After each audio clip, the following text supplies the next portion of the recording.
January 14, 1943. 0417 hours. Southern shoreline of Lake Ladoga. The frozen forest stretched in a pale gray mass under a moon that looked drained of color. A light wind moved across the Karelian Isthmus and lifted thin sheets of powder that drifted along the surface of the ice. The temperature sat near -30. Every exposed metal surface burned to the touch. Soviet forward positions along this sector had suffered repeated losses to Finnish ski patrols. The patrols moved with a level of silence the Soviet command had failed to counter. Sentries reported glimpses of white shapes that vanished behind trees. Entire listening posts were destroyed before a flare could be fired.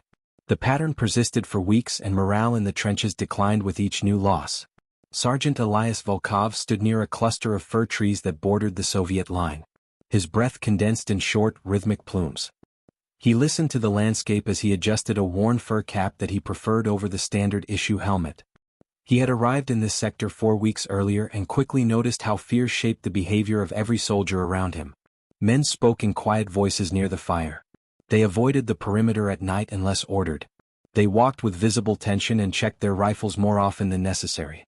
Reports from neighboring companies listed casualties that rarely included visual contact with the attacker.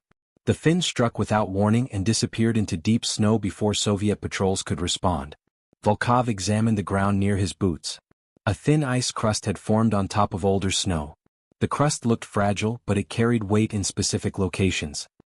He pressed a gloved finger against the surface and felt a small vibration move through it. His knowledge of frozen terrain came from years in the Siberian taiga. He had tracked animals that passed through identical conditions and learned how pressure altered the texture and sound of crusted snow. Those years shaped his perception in ways that military training could not. He relied on sound and subtle shifts in the ground to find movement long before he saw a target. The Finns used skis and light equipment to travel across the terrain. Their patrols often followed concealed paths between tree clusters and frozen bogs. Soviet scouts attempted to mark these patterns, but the marks did not explain how the enemy arrived so quietly. Commanders demanded more aggressive counter-patrols. Those patrols produced fewer answers and more bodies. Each failed attempt tightened the atmosphere around the outpost. Drivers kept engines warm during long nights because rescue operations happened without warning. Medical teams moved stretchers across snow that hid the blood of the men they collected. During a sentry shift 5 nights earlier, Volkov heard a faint creak about 30 meters to his left. The sound repeated in a steady rhythm. It came from a location where no known Soviet patrol operated at that hour. He alerted the nearest corporal, who dismissed the report as shifting ice. Volkov did not argue, but he remained at the post after his relief arrived.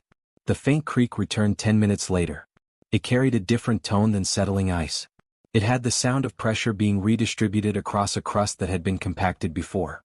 That tone matched patterns he learned as a trapper. Fresh snow and undisturbed ice crusts broke in a sharp, brittle snap. Repeated pressure changed the structure at a micro level and produced a lower, groaning creak that only formed after multiple passes. The detail stayed with him long after the shift ended. 2 hours later, a Finnish ski patrol attacked a supply sled on that same flank. The attack killed 1 man and wounded another. The incident confirmed Volkov's suspicion. The enemy had used that route for multiple nights. The crust had recorded their movement like a shallow acoustic memory. No one else in the company connected the events. They considered it another strike in a long series of Finnish ambushes. Volkov considered it a pattern he could exploit. On the morning after the attack, he asked permission to inspect the area where he heard the creak. The platoon leader, Lieutenant Sidorov, granted the request but warned him that command expected no diversions from standard procedure. The lieutenant valued discipline and clear chain of command. He disliked improvisation unless ordered from above. Volkov accepted the warning and walked toward the flank with a small notebook tucked inside his coat. The ice crust changed in texture as he approached the attack site. He knelt and examined the surface. The crust bore shallow fractures that traveled in irregular lines. The pattern looked consistent with multiple passes of skis. He drew the lines in his notebook and pressed his ear close to the ground. The cold burned his skin even through the fur hood. He applied light pressure with one hand. The same groaning creak resonated through the layer. The noise traveled outward in a small radius. He moved a meter to the right and performed the test again. The sound shifted slightly, indicating a change in density. This density change marked the precise path the patrol used. Volkov spent nearly an hour mapping the variations. He followed the fractured corridor deeper into the trees until he reached a frozen ravine. Here the crust held a different tone. The Finns avoided this spot because the snow here was softer, which created an obvious snap that risked detection. He marked the boundary and retraced his steps to the outpost. By evening he had created a rough map that showed a narrow route passing within 40 meters of an isolated listening post. The pattern suggested a predictable movement cycle. Finnish patrols moved along this corridor every 2 to 3 nights. He presented the findings to Lieutenant Sidorov during an inspection round. The lieutenant studied the notebook with skepticism. He questioned the reliability of acoustic patterns in winter conditions. He reminded Volkov that intelligence reports favored visual confirmation. Volkov explained the logic with calm precision. He described the difference between undisturbed crust and crust shaped by repeated human movement. He emphasized the consistency of the faint groaning tone. He connected the previous night's attack to the same route. The lieutenant remained unconvinced but permitted him to conduct further observations. Volkov returned to the perimeter that night. He positioned himself behind a low drift near the suspected route. The sky remained clear and the forest reflected the faint light. He waited without movement and listened to the crust. Hours passed. The temperature dropped further. His hands stiffened around his rifle. Then he heard it. A faint creak traveled from the direction of the suspected corridor. He pressed his ear to the ground. The sound repeated in a steady rhythm. It moved toward the perimeter in the same pattern recorded in his notebook. Volkov lifted his head slowly and scanned the treeline. The forest remained still. No shadows shifted. No branches bent. The silence of the Karelian night hid the threat behind a curtain of white. He returned his ear to the surface and tracked the subtle groan of the ice crust. The rhythm indicated controlled movement. Each creak fell into a consistent interval. The sound carried the same depth he associated with compacted layers. He estimated the patrol would appear within minutes if they followed their usual pace. He remained motionless and let the forest speak. The sound grew stronger. It advanced along the same fractured corridor he mapped earlier. Volkov raised a small signal lamp and shielded it with his coat. He flashed a prearranged warning to the nearest sentry tower. The tower responded with a dim acknowledgement. The Soviet line held its breath. Rifles rose. Machine gunners checked traverse angles. Every man prepared for the possibility of sudden contact. After several long seconds, shapes appeared between the trees. Finnish ski patrols wore white cloaks that blended with the snow. They glided with careful, practiced movement. The patrol advanced parallel to the Soviet line. Their speed remained slow to preserve silence. Volkov counted 6 men. Each carried a submachine gun and a small pack. They followed the exact path indicated by the acoustic map. Their skis pressed the crust just enough to produce the faint groan that traveled under the surface. A machine gunner near the tower prepared to fire. Volkov signaled him to wait. The gunner hesitated but obeyed. The patrol approached the midpoint of the corridor. Volkov noted the tension in the unit. Fingers rested on triggers. Breath condensed in heavy clouds. The attack would need to occur at the closest point if the Soviets wanted to secure a decisive result. The Finnish team drifted closer. The lead scout paused and studied the forest. He seemed aware of the subtle change in air pressure that often preceded contact. He lifted his rifle slightly and scanned the darkness. For a moment Volkov feared the patrol would detect the trap. The scout shifted weight and looked left. A small branch cracked in the distance. The sound came from a Soviet soldier who moved one step too soon. The scout tilted his head and prepared to signal his team. Volkov acted before the patrol could react. He shouted a single command. Soviet rifles opened fire from concealed positions. The volley ripped through the clearing. Bullets slammed into the crust and sent powder into the air. The Finnish patrol broke formation and attempted to retreat toward thicker cover. 2 scouts fell immediately.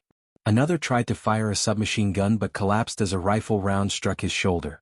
The remaining 3 attempted to pull back along the same route, but automatic fire from the tower cut their movement. The engagement lasted less than 30 seconds. When it ended, the forest returned to silence. Snow settled over the bodies. Volkov stood and moved toward the corridor. The Soviets approached the fallen patrol with caution. A medic inspected the wounded.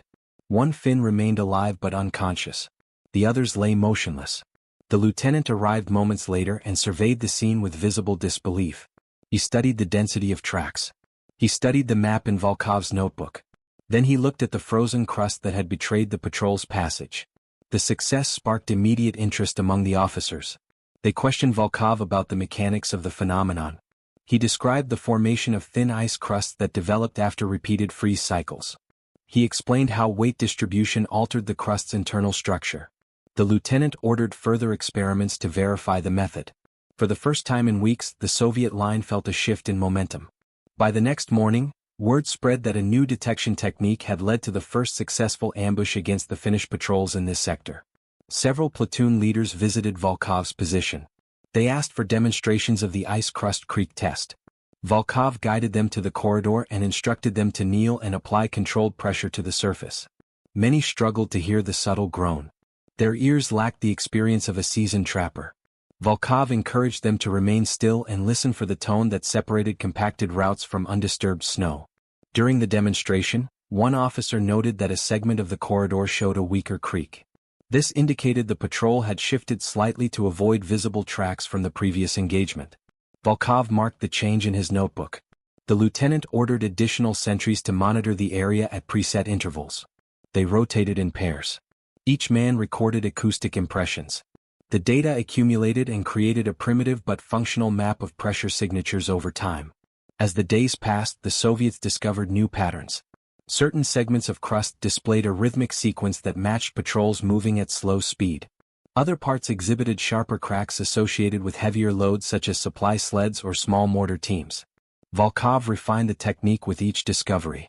He used multiple measurement points to triangulate patrol routes. He charted tones according to depth, timbre, and frequency.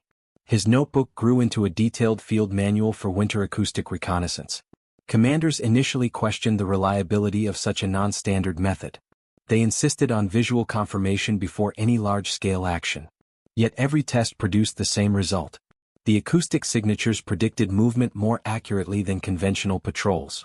Soviet casualties in the sector dropped significantly. Morale improved. Soldiers regained confidence in their ability to detect the silent enemy. On January 22, a larger Finnish group attempted a reconnaissance mission near a supply depot south of the Soviet line. The group included at least 12 men. Their route followed a different entry point but intersected with a known corridor. Sentries using Volkov's method detected the change in acoustic density hours before visual contact. The Soviet commander deployed a platoon to intercept with prepared firing lanes. The ambush destroyed half the Finnish group and forced the others to retreat across open snow. The survivors abandoned equipment, including maps that confirmed their intended route. The accuracy of the ice crust readings validated the method far beyond any prior expectation. Volkov received informal praise from several officers. Some called the test a breakthrough. Others viewed it as a specialized skill limited to unusual conditions. Volkov cared little for recognition. His concern focused on improving the technique. He began teaching selected soldiers how to distinguish between the tones. He trained them in temperature compensation, distance amplification, and terrain bias, which altered how sound traveled under various crust structures. He emphasized discipline and stillness. He explained that a single shift of weight could distort the reading. The lieutenant arranged a formal evaluation of the method by regimental staff. Officers from other companies gathered at the outpost. They formed a small semicircle as Volkov demonstrated the process. He placed his ear close to the crust and applied steady pressure to specific points. He asked the officers to repeat the steps. Many struggled, but some began to recognize the faint resonance. They requested written procedures for dissemination. The evaluation concluded with a successful predictive test. A controlled patrol moved along a path hidden from the officer's view. The ice crust creak test indicated the precise direction and approximate distance of the patrol with minimal error. The officers approved the technique for trial use in all forward sectors of the regiment. The adoption of the ice crust creak test changed the rhythm of life along the Soviet line. Sentries who once stared into the forest with helpless tension now knelt with purpose. They pressed their ears to the surface. They listened for density shifts that revealed invisible movement. Training sessions took place each morning. Volkov guided small groups through controlled practice with marked grids in the snow. He created reference tones by walking specific paths and letting the crust set under his weight. Soldiers then returned hours later to hear how the sound changed once the surface had stabilized. This hands-on learning helped build confidence among the forward patrols. Each day brought new environmental challenges. Temperature shifts changed the quality of the crust. When the air warmed slightly during brief daylight hours, the crust softened. It produced low-frequency murmurs instead of sharp creaks. Once the temperature fell again at night, the crust tightened and regained its brittle tension. Volkov documented these transitions with strict detail. He created tables that linked temperature ranges to expected acoustics. The lieutenant approved the notes and distributed them among platoon leaders. The Soviets soon realized they possessed an advantage that the Finns did not expect. The enemy trusted winter silence to conceal movement. They assumed the snow erased their tracks when wind filled them. They relied on the fact that Soviet patrols lacked the skill to detect them before visual contact. Volkov's innovation reversed these assumptions. Every step the Finns took left an acoustic imprint. Every repeated route deepened the data. The forest, once a protective shield for the Finnish patrols, became a source of information for the Soviet defenders. On January 26, a severe cold wave struck the region. Temperatures dropped below -35. The crust hardened to a state that amplified every fracture. Sound traveled farther under these conditions. During the early hours of the morning, a sentry detected an unusually deep groan from a sector that had shown no activity for days. He called for Volkov, who arrived with his notebook and crawled toward the detection point. The crust displayed a consistent resonance across several meters. Volkov pressed his ear down and recognized a synchronized pattern. The depth suggested multiple skiers carrying equipment. The group likely intended to bypass known corridors to avoid detection. Volkov mapped the new signature and compared it with his earlier routes. The direction pointed toward a Soviet ammunition depot positioned behind a series of ridges. Lieutenant Sidorov ordered an immediate reinforcement of the depot. 2 machine gun teams relocated to higher ground. A mortar squad prepared firing tables for the new angle. Snowfall began shortly after preparations finished. Visibility dropped to less than 20 meters. Without the acoustic readings, the Soviets would have faced a blind defense. Instead they remained steady. The Finnish patrol approached at a slow pace. They moved cautiously, aware that new routes carried greater risk. Their skis pressed the hardened crust in a steady rhythm. The acoustics revealed their location long before they appeared through the snowfall. Soviet riflemen held positions behind boulders that blended into the terrain. Machine gunners lay prone with barrels angled toward narrow channels between the trees. The first Finn emerged from the fog. His cloak matched the snow. He studied the depot with disciplined caution. He lifted his arm to signal the rest of the patrol. Before his hand reached full extension, the Soviets opened fire. A controlled volley from 3 directions tore through the clearing. The lead scout fell immediately. The following skiers attempted to turn, but the crust betrayed their movement. The deep groan under their skis helped Soviet troops track their escape path. A mortar round struck their left flank and forced them back toward the clearing. The ambush ended with 8 casualties and the capture of valuable reconnaissance equipment. This victory established the ice crust creak test as a central defensive tool in the sector. The regiment commander issued a written endorsement. He stated that the method provided a reliable early warning system in terrain where traditional reconnaissance failed. He ordered all companies to adopt the technique and train at least 3 specialists capable of reading acoustic signatures with consistent accuracy. Volkov became responsible for developing the training syllabus. His lessons covered more than sound recognition. He taught soldiers how to remain motionless in extreme cold without losing focus. He instructed them in breath control so that exhalation did not interfere with ground resonance. He trained them to place their ears at specific angles to maximize signal clarity. He described how wind noise interacted with tree trunks and produced misleading vibrations. He explained how to distinguish between fox movement, hair passage, and human weight. Animals produced irregular step patterns. Humans produced consistent intervals shaped by stride and purpose. Volkov also introduced the concept of acoustic shadows.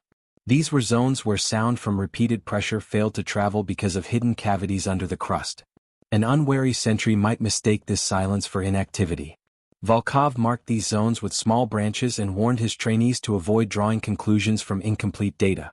Accurate mapping required full coverage of every corridor. By early February, the Soviets had identified 9 distinct Finnish routes. Each route displayed unique acoustic features. Some corridors produced long creaks that traveled across the surface in a shallow sweep. Others produced short, concentrated tones that indicated narrow passages. Volkov recorded each pattern with a descriptive label so new trainees could memorize them. One route had a low pulsing groan produced by alternating layers of old crust and newer snow. Another route created a brittle, rapid crack sequence caused by exposure to high winds. The Finns remained unaware that their movement pattern had been compromised. They continued to rely on the same general corridors, unaware that each pass deepened the acoustic map. This oversight proved costly. On February 3, a Finnish patrol attempted a diversionary feint to draw Soviet attention north while a second group advanced toward a communication line in the south. The feint followed a known corridor and produced predictable signatures. Volkov assumed the Finns intended something more subtle. He instructed sentries to monitor less active sectors at increased intervals. At 0220 hours, a quiet two-tone creak emerged from a southern section that had shown no activity for almost a week. The signature indicated careful movement by a small group that attempted to avoid detection. The Crust responded in a muted but consistent rhythm. Volkov marked the pattern and gave immediate warning to the command post. Lieutenant Sidorov authorized a rapid reinforcement of the communication line. Snowfall increased again, reducing visibility to almost nothing. Soviet riflemen moved to defensive positions with deliberate steps to avoid creating misleading acoustics. The Finnish team approached the line and prepared to cut a relay wire. Before they completed the task, the Soviets initiated a close-range engagement. The firefight lasted less than 12 seconds. 3 Finnish soldiers were killed. 1 was captured. The communication line remained intact. These repeated successes accelerated the reputation of the ice crust creak test. Officers who once doubted the method now relied on it before making tactical decisions. The regiment documented the results and sent reports to division command. Analysts recognized the method as an environmental adaptation rather than a conventional innovation. They acknowledged that it leveraged natural conditions unique to the region. Yet they understood that this adaptation filled a gap that previous doctrine failed to address. Recognition brought new pressure to refine the technique. The division sent a small team of engineers to observe the phenomenon. They arrived with calibrated instruments, acoustic sensors and notebooks full of theoretical questions. Volkov greeted them with calm indifference. He understood that formal evaluation often carried expectations that did not match practical field conditions. The engineers requested demonstrations under controlled scenarios. They asked for specific pressure tests, distance measurements and environmental correlations. Volkov complied but reminded them that the method depended on patient listening and familiarity with winter terrain rather than strict formulas.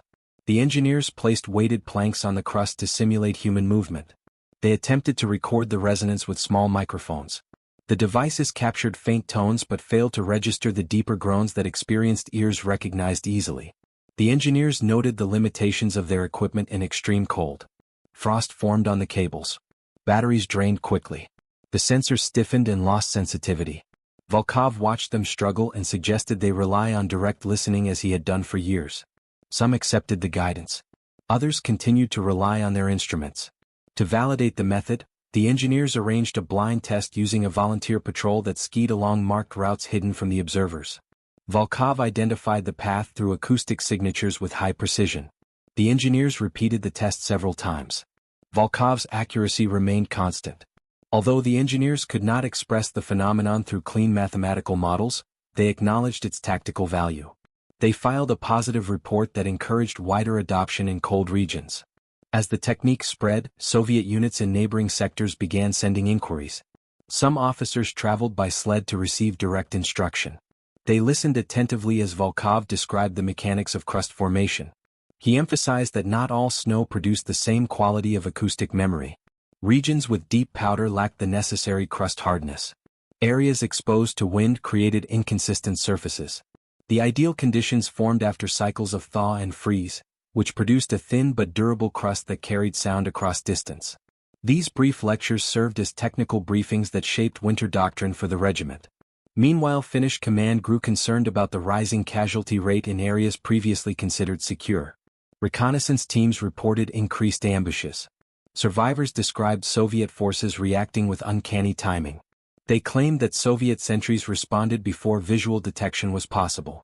Finnish officers attempted to vary routes, but the terrain limited their options. The Karelian Isthmus featured narrow forests, frozen bogs and ridges that shaped natural movement corridors. Any attempt to travel outside these paths risked noise that signaled their presence more clearly. One Finnish patrol leader, Corporal Arne Koskinen, attempted to study the problem personally. He suspected that the Soviets developed a new detection system. He believed they used hidden listening posts positioned near choke points. To test this idea, Koskinen adjusted his patrol's movement. He directed them to stop periodically, shift weight slowly and stand motionless for extended intervals. He hoped this irregular pattern would confuse any listening attempts. Despite his precaution, the patrol fell victim to a prepared Soviet ambush. The acoustic signatures had revealed their approach long before their odd pauses affected the crust. Koskinen survived the attack with a leg wound and reported his observations to Finnish command. He admitted that he did not understand how the Soviets detected them.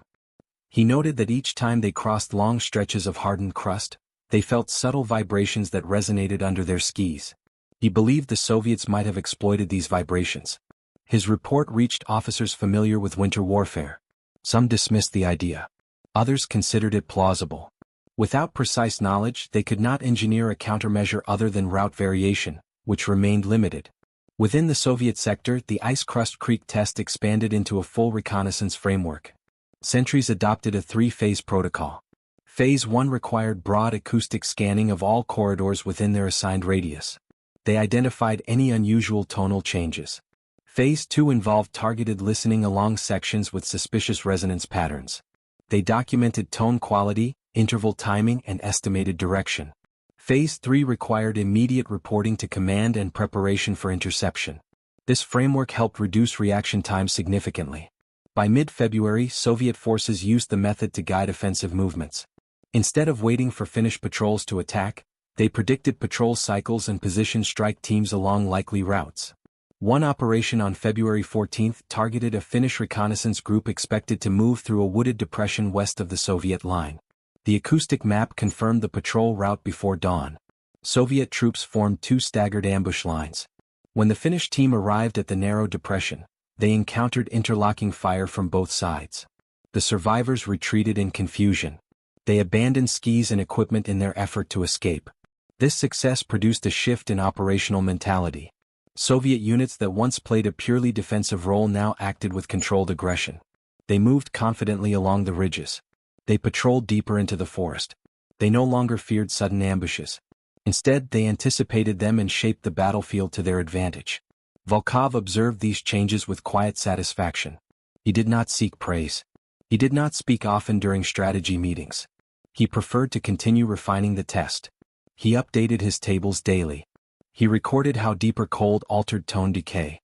He studied how snow density changed after extended sunlight exposure. His notes filled multiple pages and included diagrams of crust layers. He treated each day as an opportunity to refine understanding of the terrain. During this period he formed a small team of hand-picked listeners. These men displayed natural aptitude for detecting subtle sounds. They trained together and compared readings. Volkov taught them to combine independent observations to reduce error. When three listeners confirmed the same tone sequence, the data held strong reliability. This triangulation method became part of official protocol. The lieutenant valued Volkov's discipline and granted him freedom to conduct training without interference. On February 20th, a heavy blizzard struck the region. Snow blanketed the crust and muted its resonance. Many officers assumed the technique would fail under these conditions. Volkov disagreed. He argued that heavy snowfall changed the surface but did not eliminate the deeper layer that stored acoustic memory. He demonstrated this by clearing a small circle of fresh powder and applying pressure. The underlying crust responded with a faint but recognizable groan. He explained that the challenge now involved removing excess snow in controlled intervals to reach the active layer. To test the method in a blizzard, the lieutenant ordered a controlled patrol to move on a concealed path. 3 listeners attempted to detect the route. Their first reading failed because fresh snow absorbed the surface vibration. Volkov instructed them to remove snow to a consistent depth before listening again. On the second attempt, they identified the route with near-perfect accuracy. The result encouraged the regiment to maintain the method despite harsh weather. When the blizzard cleared 2 days later, the forest appeared entirely transformed. Drifts stood waist-high. Tree branches bent under the weight. Visibility remained limited as wind carried loose powder across the ridges. These conditions favored Finnish patrols that excelled in deep snow. Yet the Soviets retained their advantage. Acoustic signatures from earlier days remained preserved under new layers. Sentries could still detect patterns even when the surface looked untouched. As the forest settled after the blizzard, Finnish activity intensified. Their commanders believed the new snow provided natural concealment. They assumed previous tracks had vanished and erased any clues the Soviets relied on. They underestimated the persistence of deeper crust resonance. They also misjudged how thoroughly Volkov documented the terrain before the storm. On February 24, just after midnight, a faint pressure pulse traveled across a sector south of the main outpost. The pulse matched the acoustic signature of a known patrol route at a depth unaffected by the fresh snow. Volkov confirmed the reading with 2 listeners. He noted that the signature carried slight distortion, which indicated cautious movement, possibly a scouting team checking for Soviet presence. The listeners recorded the tone and handed the information to Lieutenant Sidorov. The lieutenant deployed a small interception team. He instructed them to maintain absolute silence and rely on acoustic cues rather than visual contact. The team maneuvered into flanking positions with measured steps. They advanced slowly, aware that careless movement risked exposing their presence. Minutes later, the Finnish patrol reached a narrow depression where crust density had been mapped extensively before the storm. The Soviets waited. The patrol paused, sensed something unusual and attempted to pull back. Volkov's team recognized the change in rhythm. They used the shift in tone to predict the patrol's path of retreat. Machine gunners opened fire on the exact line the Finns attempted to follow. The engagement ended quickly. The Soviets recovered documents that confirmed Finnish doubts about their recent failures. The documents did not reveal how the Soviets gained their advantage. They only showed that Finnish command considered the issue unsolved. As word of continued Soviet success spread, attention from higher command increased. Headquarters sent requests for detailed reports. Officers beyond the regiment wanted to know how a non-standard technique provided such consistent results. Volkov submitted his notes, including acoustic charts, diagrams of snow layers and written explanations of resonance patterns. The technical language surprised some officers. They did not expect a former trapper to produce structured documentation at this level. His work showed disciplined observation shaped by years of field experience. Engineers assigned by division command attempted to formalize the method into a doctrine manual. They faced challenges because the technique relied heavily on environmental factors that changed daily. Volkov insisted that flexibility mattered more than rigid formula. He warned against treating the method as a fixed science. Instead, he described it as an applied skill that required regular calibration. Over-reliance on theory risked misinterpretation. The engineers revised their manuals accordingly and included recommendations for adaptive listening procedures. Finnish patrol losses forced a shift in their operational approach. They began traveling in smaller groups. They varied movement times. They attempted to distribute weight unevenly along the crust to confuse resonance patterns. Some men used poles to probe the crust ahead of them, hoping to mask their acoustic imprint. These variations altered the signatures slightly, but the underlying rhythm persisted. Human stride produced consistent intervals. Even weight shifting placed detectable pressure on the hardened layers. Volkov adapted his tables to identify these irregular patterns. He trained listeners to recognize intermittent distortions as signs of deliberate concealment. On March 1, a significant event tested the method at a new scale. Finnish command prepared a coordinated operation involving 3 patrol groups intended to probe Soviet lines at different points. Their goal was to find weak positions and exploit openings in the forest network. They launched the operation at night under cloud cover. Snowfall resumed and reduced visibility to minimal levels. The situation favored the Finns.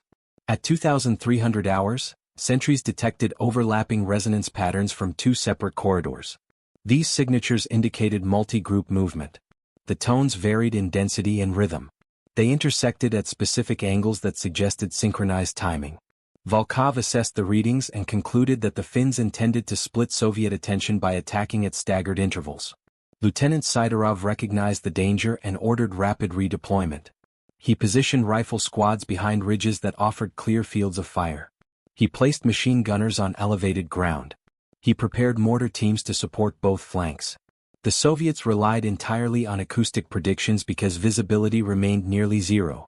This marked the first operation where the entire defensive response depended on the method. The first Finnish group advanced along a route to the north. Their skis pressed the crust in a steady, deliberate pattern. The Soviets detected them minutes before visual contact. Riflemen opened fire the moment the patrol entered a narrow funnel bordered by trees. The engagement dispersed the group and forced a retreat. The second Finnish group reached the eastern flank at nearly the same time. Their resonance signature differed, indicating faster movement and lighter equipment. The Soviets used this information to adjust firing discipline. They struck the patrol at the midpoint of the corridor, where Crust depth amplified the resonance. The attack killed or wounded most of the group. The third Finnish group attempted to exploit chaos by approaching from the south. Their signature appeared weaker, likely due to smaller numbers. Volkov redirected listeners to track their approach. The tones pointed to a steep incline near the communication trench. The Soviets established a defensive line on the high ground. When the patrol reached the incline, they were met with concentrated fire. The operation failed completely for the Finns. They suffered heavy casualties and gained no new intelligence. This coordinated defense marked a turning point. Finnish command recognized that their patrol routes had become liabilities. They concluded that Soviet forces possessed an early warning system that could not be explained through conventional observation. They considered the possibility of hidden microphones or advanced detection devices. They did not suspect a method rooted in natural acoustics. Without understanding the mechanism, they struggled to design countermeasures. The regiment commander commended Volkov personally. He described the method as a critical factor in maintaining stability along the line. He recommended that Volkov receive formal recognition. Volkov accepted the praise with quiet reserve.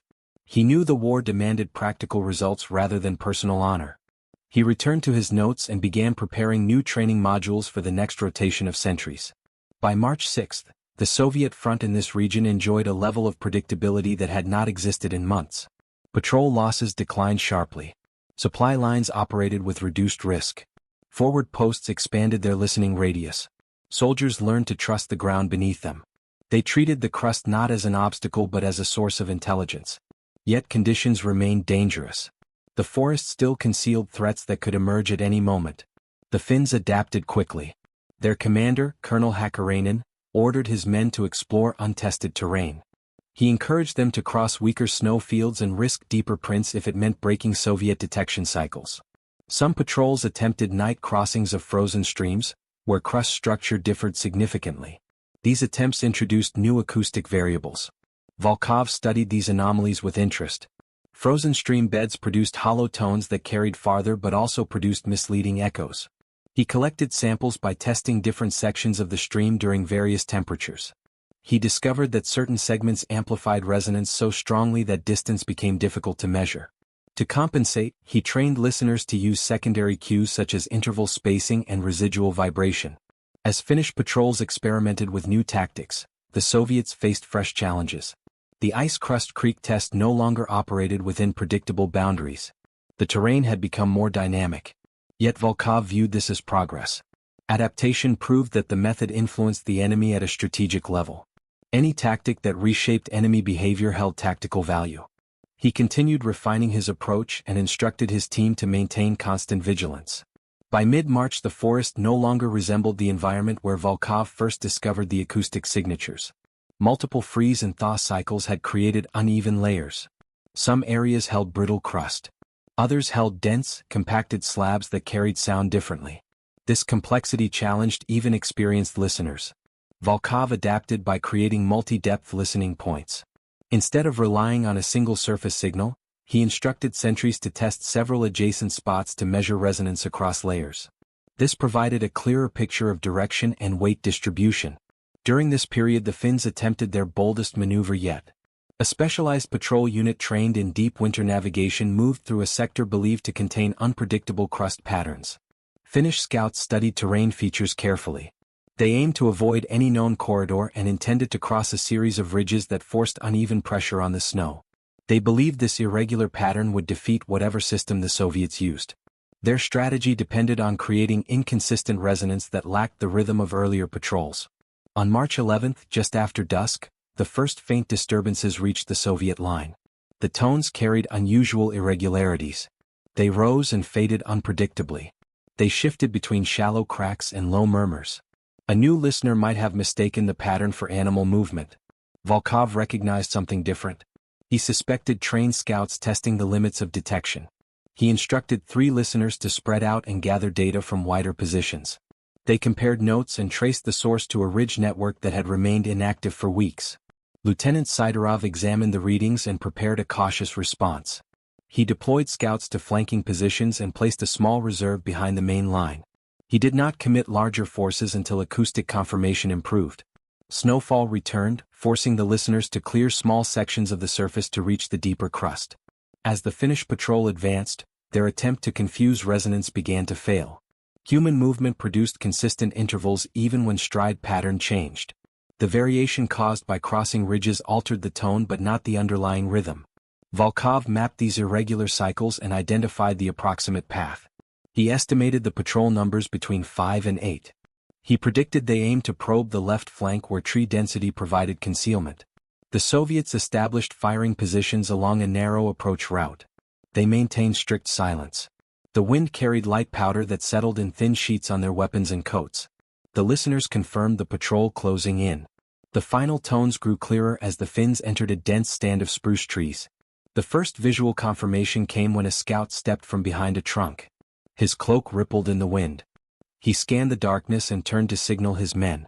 Before he completed the motion, a single rifle shot from a concealed Soviet marksman struck him in the chest. He collapsed silently into the snow. The remaining scouts reacted instantly. They dispersed into cover, but the Soviets anticipated their movement. Interlocking fire trapped the patrol inside a narrow corridor. After a brief exchange, the remaining Finns retreated. They left 2 bodies behind.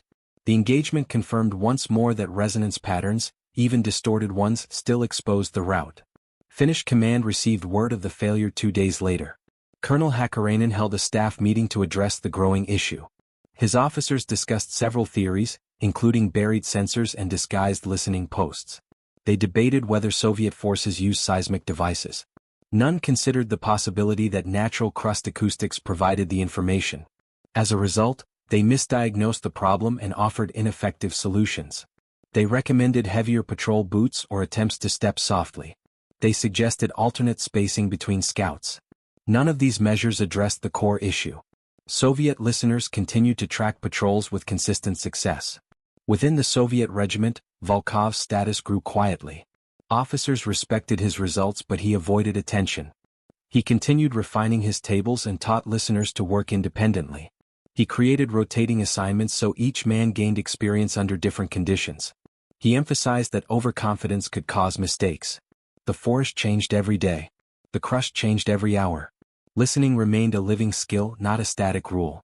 Near the end of March, temperatures rose slightly and produced meltwater along parts of the forest floor. Meltwater altered the resonance significantly. The crust softened and reduced the strength of acoustic signals.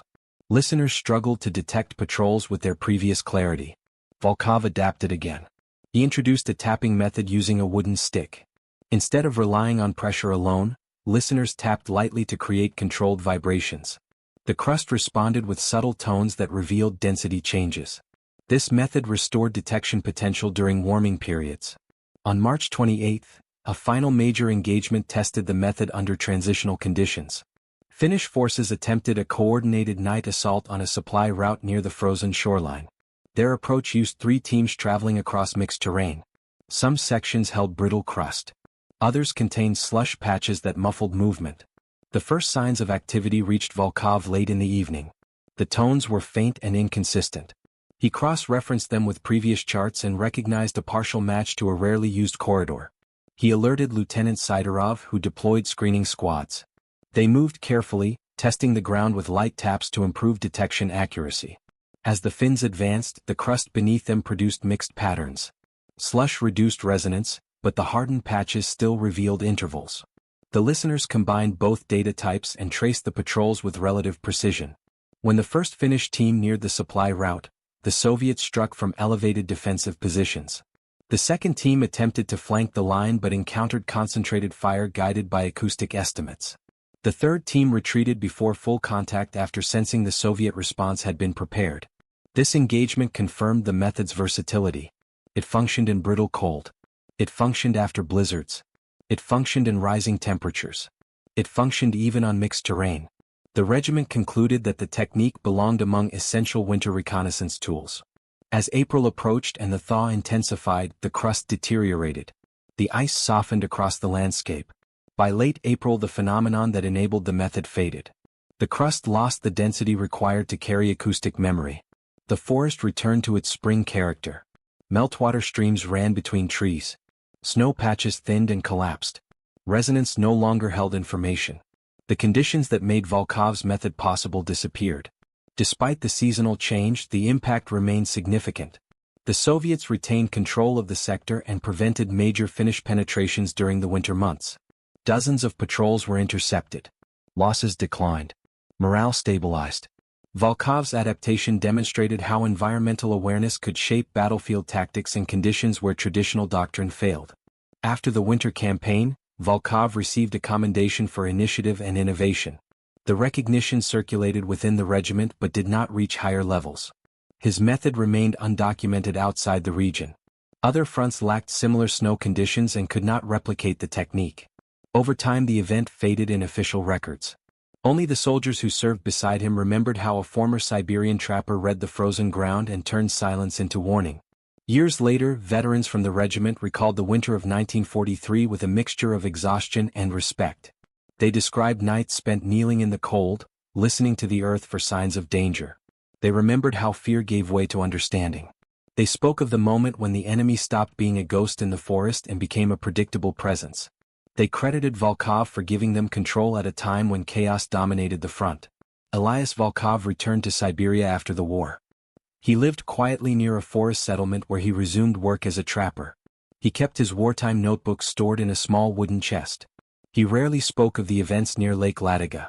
Yet the men who survived those frozen nights carried the memory of his skill. They knew that in one of the harshest winters of the war, a simple understanding of crusted snow had shifted the balance of an entire sector.